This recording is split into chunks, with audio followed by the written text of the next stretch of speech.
Welcome back. Bon retour déjà sur ces beaux plateaux de Astar. Toujours avec Betty Massemoula Star. Donc voilà, bilingue Astar, Zalara Aboui. Nulle part ailleurs. Voilà, Sarah Solo, notre invitée principale, donc de notre rubrique, la rubrique Star du moment. Merci beaucoup déjà Steve Kanza, le professionnel. Merci beaucoup à papa Claude Diasono, le réalisateur intelligent. Merci à notre cordon Aristide Nzapala, Debbie qui a la maestro, l'ingénieur Dave Mubama, notre Dipro, et papa de Joyce Davline. Merci beaucoup, maman Cathy Bakissa.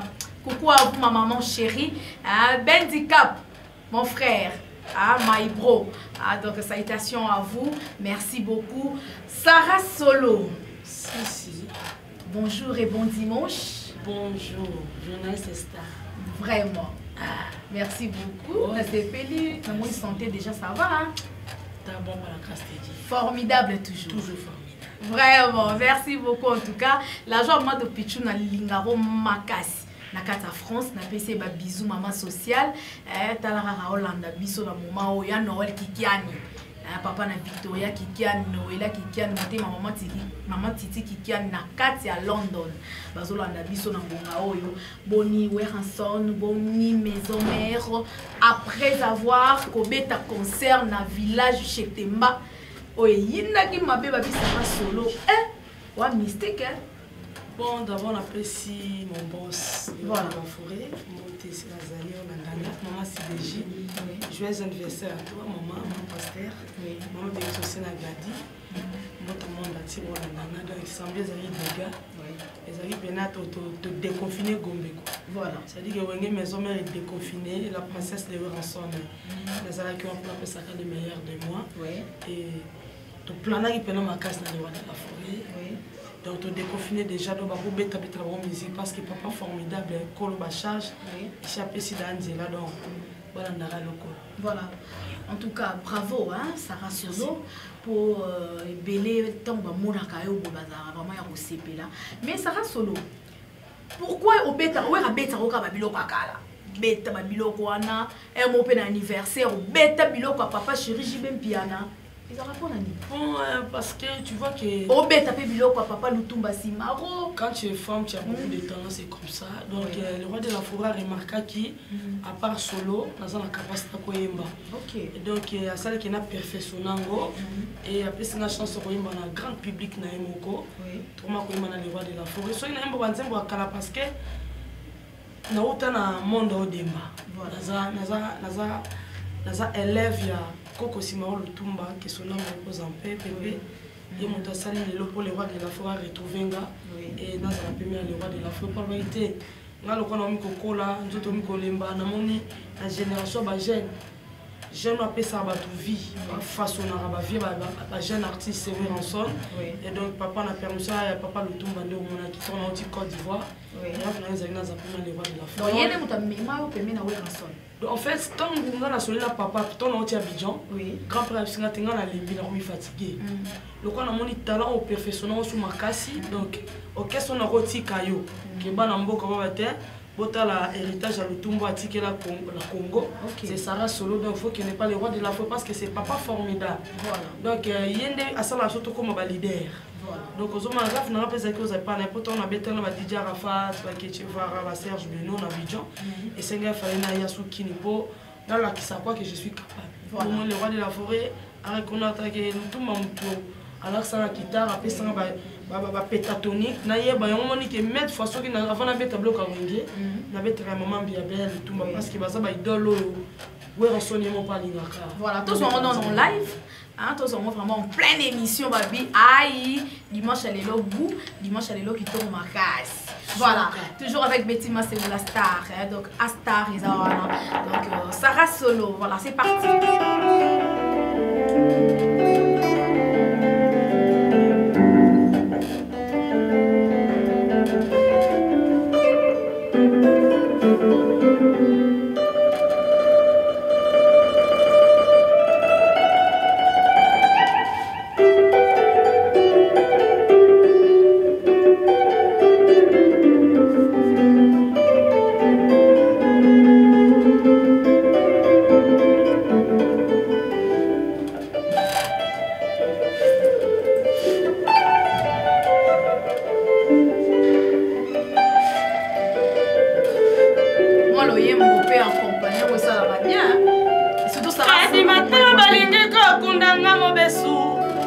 nazali nano kopema nano nakufi te o mama kadi matala bakabi ngai kado na bambanda nazali nano na nzoto makasi elenge o jisenkano o mama fote ya mbanda te o fote ya komelesa atekeli biso elamba ndenge moko bapangi ye o mama kadi bakana ngai kala bayina ngai yo simo aboya ngai kala nakoyebaka te o dada muzinga ye. Voilà, merci beaucoup Sarah Solo. Donc là c'était pour le plaisir, il y a ma fan tout haut vraiment.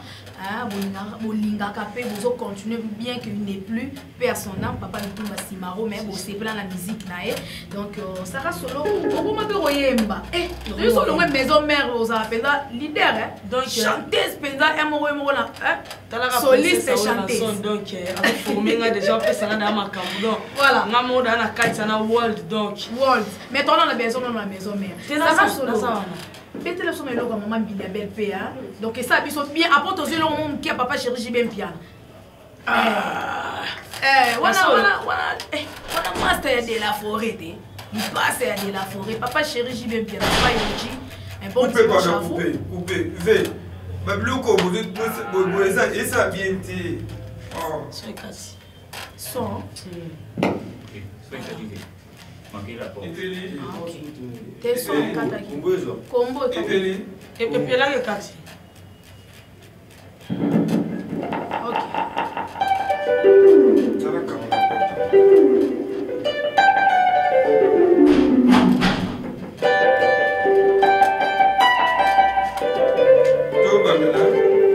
à place on va dans Nairobi hein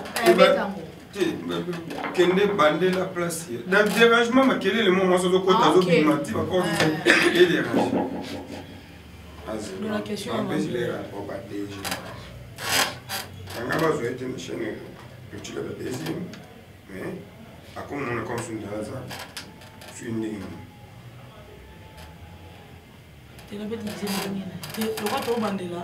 Tu viens de me dire que le sacrifice n'a pas formidable.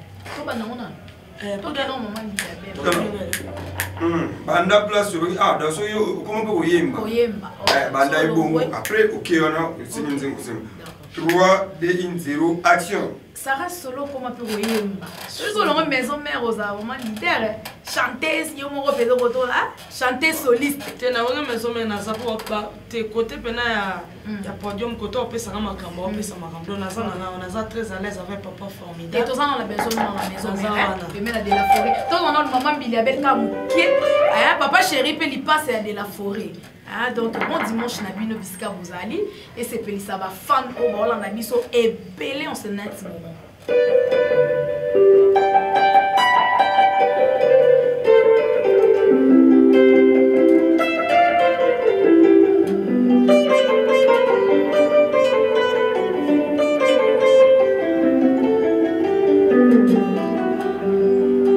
Na kinzambe motindo ya pasi banyokolio yaka pembeni nazali sewa yo ya motema ye tofandi bomwana tomesaninga na yo dunia tobandi bomwana kimoninga na miso ya mama esali mabe na yoka yokomi na pasi naza te nakoya na Kenya na ya kozwa yo tozonga na Kisasa. Voilà, merci. Voilà. Oh papa chéri. Nakena Nairobi. Ah maman bien belle. Merci beaucoup. Voilà. Tout ce temps mon ami. Ouais. Parce que papa chéri, évitez ouais rançon na bêtise avant nzemuna et ça pour à l'occasion de son anniversaire, nous pétons à papa chéri. Mais oui, donc parce que tout ça qui n'a grand concert au Tobeta qui a papa qui sait que dans l'hôtel Botika Bissot, papa présent Fati. Donc que son âme repose en paix. Donc tout bêtis dans stade de Marty, ils arrivent formidables. Maman quoi tant on a qu'un anniversaire, une surprise, papa chéra mon a pris ma valeur, dès que les rois de la forêt payent ça en haut, donc il a une surprise la soirée, payent ça ma cambo donc, ils ont moment où te faut pas talent, tu payes ça ma cambo, pas comprendre. Voilà, payes ça ma cambo soit ma cambo. Donc voilà. Moi pour qui kaka? Ah, na permission kaka ya ouais rassemble de la forêt. Pour te remettre ce comme solo formidable, ma solo ya Chetemba. Et il n'a pas d'éléments dans l'excellent. Ah donc, et vos apaisements parce que il est la dimanche à l'élo. Aïe, voilà.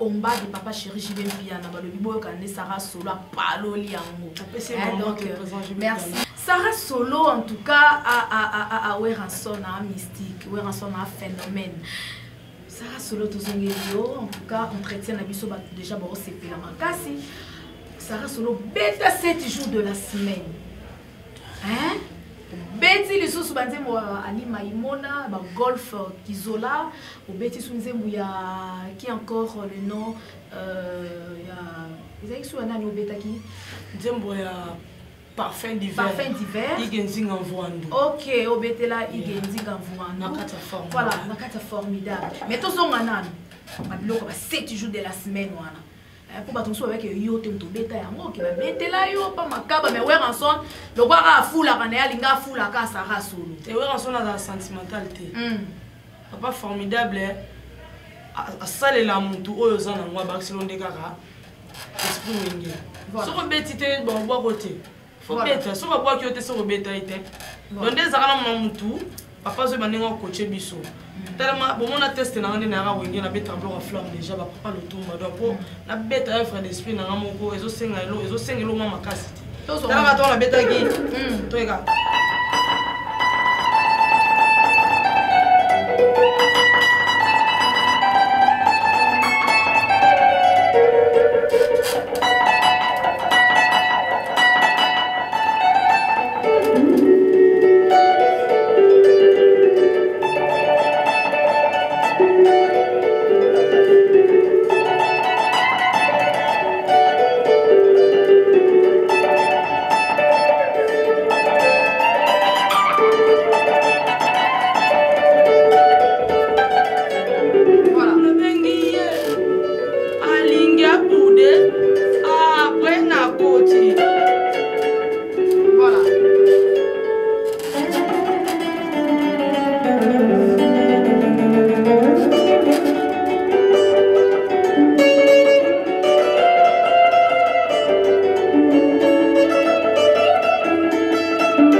nulle part ailleurs. Hein? Car ah, na star avec Betty c'est la star. Sarah Solo to sentir son manteau. Et ça dégage le bi. Sarah Solo t'a bête le couana. Si vous Sarah Solo n'a évité hein. Ndenge au bête à bongo. Mais inspiration de mutara wapi. Inspiration tellement la bête musique interprétation mêlée. Tout bas la caillou. Non, on va la créer là. Mais on a créé et pas le roi de la force bête interprétation merci mais il faut créer. OK. So création est zaté, oui. Mais idole nous à la nani. Idole nangai na ndenge ya Odemba, idole nangai za Simaro Franco. OK. Mais na ndenge so ya Wenge, idole nanga eza Flamme Kapa mon grand frère, mon serviteur de Dieu. Flamme Kapa ya frère. Comme un frère Moussa Lankolo. Ok. Donc, il y a une charge Johanna Siko. Quand on s'est incarné dans la flamme, on comprend que flammeuse, je ne sais pas si on a dit flammeuse, mais quoi. Un son Flamme Kapaya en live. Hein? Dans l'émission, on a mis sur Astar.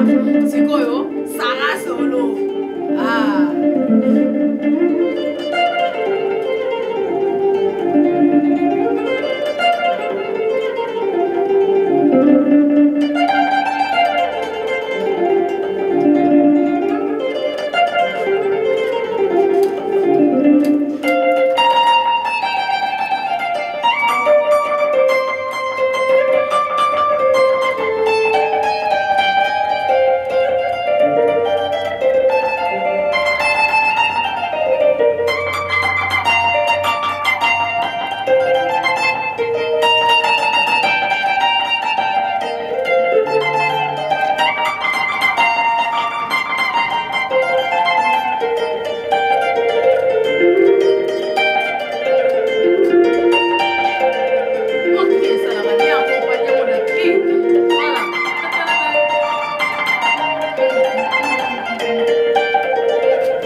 Solo, la princesse de Weranson, en tout cas, beaucoup de chapeau et belé. Sarah Solo, on dit maintenant on a solo, hein? On dit bon, couper ta musique est facilité. Oui, c'est très difficile. Tout changer, tout la musique est changé. Il faudrait pas bêta ma casse va Nigeria va bêta parce que baza ini. Musique est pas si donc faut qu'on dit manara. Ceux qui m'ont c'est maman il on est bien. Pour tous autres bêta, on a pas fait c'est que ceux qui leader en demi c'est pas facile. Mais là que ta grand frère mon sous moi bazo boya, ozo boya likamo yebi que ça passe. Yo mo yeko la guitare n'a pas celui c'est difficile mo zo boya. Parce que souvent bêta ça me sala bien, la zone mon qui déjà générique qui à présent Fali Poupa et Mara na mona qui ango déjà venanga Feli Tyson donc Nzuluka bazoni ya Tamabe na zomona pena ba guitare c'est kimbangu solo mais na ba guitare c'est presque moi si ça va yo hein donc na ça les selfies donc na ça les selfies na ça maman na bango na ça maman na bango donc à charge donc mais bazo beta bien neti kimbangu solo koko kimbangu na poto mon frère abeta bien tala za soda ya Weranson tamake donc tout à respecter les rois de la forêt sera bimi na wenge faut na bénédiction mais ceux qui bimi na mami qui va au sala mabe voilà Sarah Solo donc soliste donc moi si na kati ya mibali le hasard a yé moko la seule soliste au hasard na kati ya mboka na biso la musique congolaise pour les moments bien que ba musubi ba royana bango donc on dit voilà Sarah Solo to beta non ma solo ok la minute au Weranson nous préparé parce que formidable déjà sur le marché des disques bon to beta concert monene na village chez Temba puisque on peut palo là qui sous dégâts à part Rwanda Par wana tunga qui le roi te déconfiné déjà ma musique les rois de la forêt ça va ça générique mon quoi accompagner car formidable pour un maxi single mon quoi générique en Akati en plus les rois de la forêt apprécie encore notre chef d'orchestre Papi Kakol Yamachi monter maman Alinda maman la Chilo merveilleux Shekina apprécie maxi single il y a 5 chansons donc les rois de la forêt ont produit état-major na Kati ya Wenge et ça la mona ndenge mo ya ba mais le roi de la forêt ça ça veut dire que mon thème malam no ezarapena eza saint voilà après ça va makambu donc après wana on rapena ba créer sika Golbert on peut ça makambu pour mon Jamaïque azawana mais générique que toujours préparé pour mon encore Sarah Solo après ça nous les meilleurs ils sont formidables voilà merci beaucoup Sarah Solo comment on se partage à nini Ndaku Weranson batumsu bakasasaka solo kaninga yaka na ye wana batumsu babulaka surtout na ndenge bazwaka ba style ba locks maintenant penza bamoni penza kabelo bamoni que c'est la femme congolaise Sarah Solo c'est une femme voilà moi c'est mon courant une maman aussi donc babula bonté tala so ba moni mobala Sarah Solo ba on dit matin mais ça oublié vraiment d'ailleurs papa on de belé Simon Bilal papa na Michael na blessing donc Sarah Solo a partagé vraiment bien parce que ton on a parlé mo basani mbimbi olambeli papa moi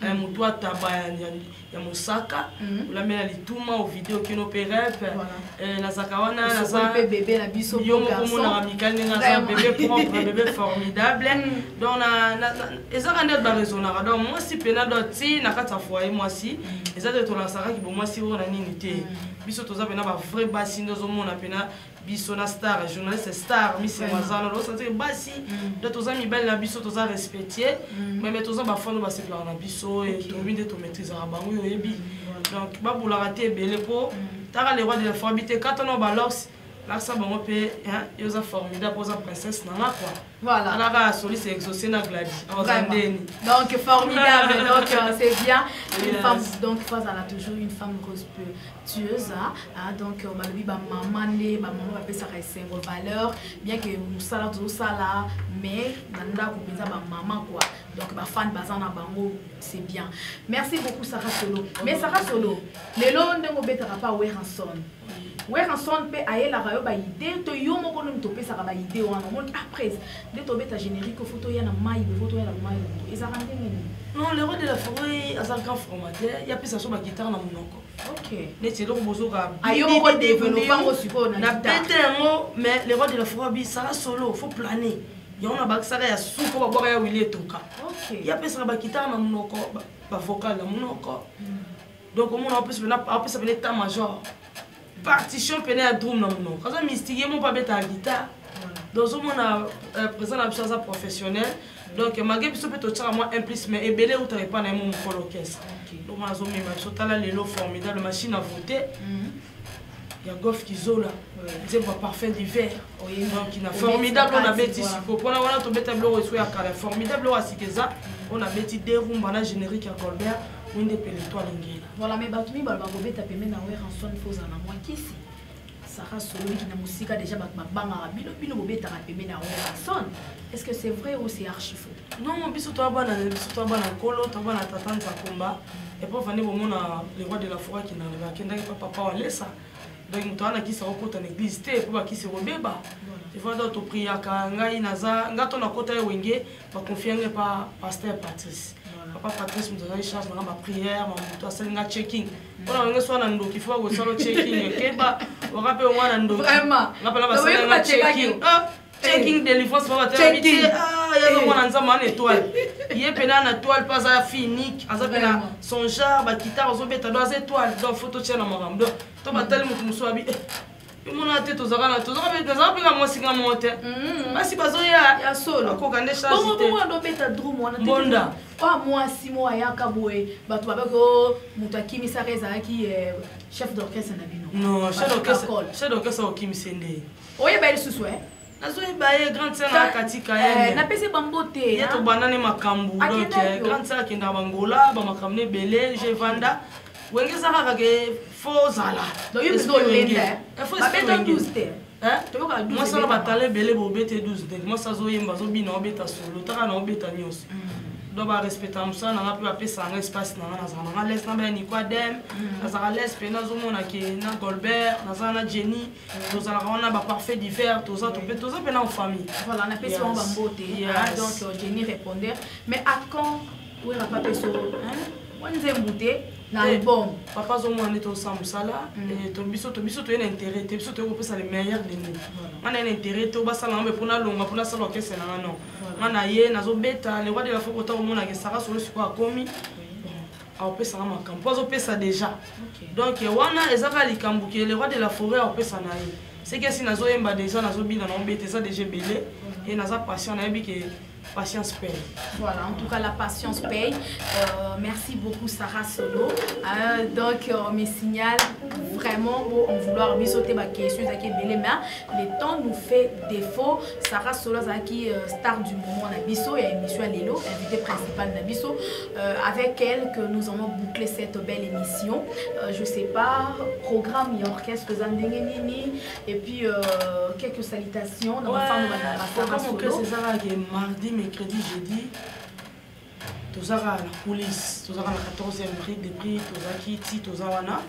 En attendant, on aura siège où ils ont fixé, place il y a fixe. Voilà. En plus, Negazana Kaka, Marcy Singano, Généque, Zoya, la piste Bambotena, les mystères d'Australie, j'y sais quand nous vient, par un oiseau sur ma charge, la piste Mbote, la date à Muzinga, Fatoubo à vie de femme en espèce. Sugar baby kuna na nenga ba Europe sugar baby mwana suka na pesi mbote na batutu balinga ngai Didi Mweka na pesi mbote na Simon Bilad Mobala Pembe papa na Michael mbote na staff na ngatu na Lemba babi na nenga salongo kwa famille Bimasha Christian Bimasha Francis Bimasha mbote na maman abota mosa kitoko boye Sarah Solo mbote na Chako Moussa Sabibi wangu ma maman que j'aime bien. Papa Stéphane Lissou, mon papa, bah tout le monde vous êtes belé quoi. En tout cas. Bote na maasi deji ma pata joyeux anniversaire na royem belong maasi deji. Voilà. Torotiko Tumbazamba. Merci. Torotiko Tumbazamba rara. Merci beaucoup on a désannoncé déjà parce que nous sommes déjà arrivés à la fin. Merci beaucoup à mon frère Steve Kanza le professionnel. Merci aussi à mon réalisateur intelligent papa Claude Diasono. Merci à l'ingénieur Davo Mbama le papa de Joyce Davli notre Dipro. Merci aussi à Claude Boukaba notre directeur de commercial Tata Mapassa et à notre cordon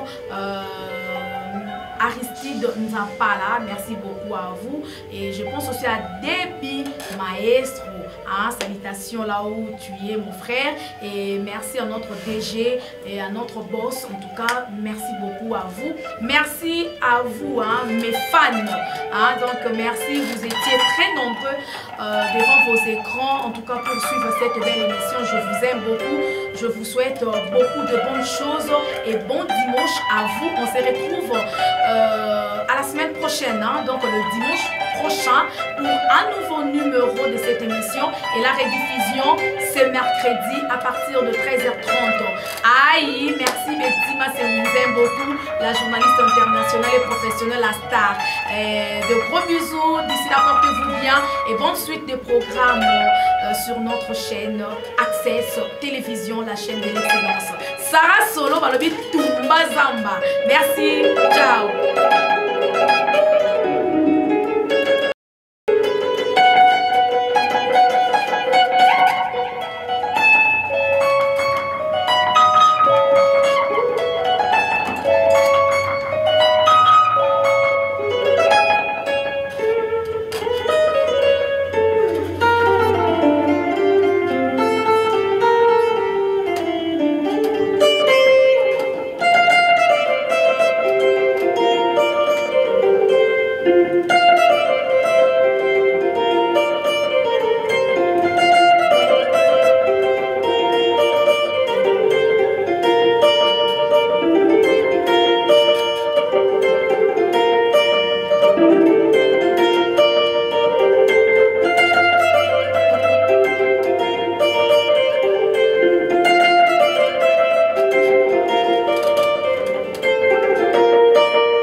Mon papa, là, ma caba, c'est pourtant mon verre. Chèque.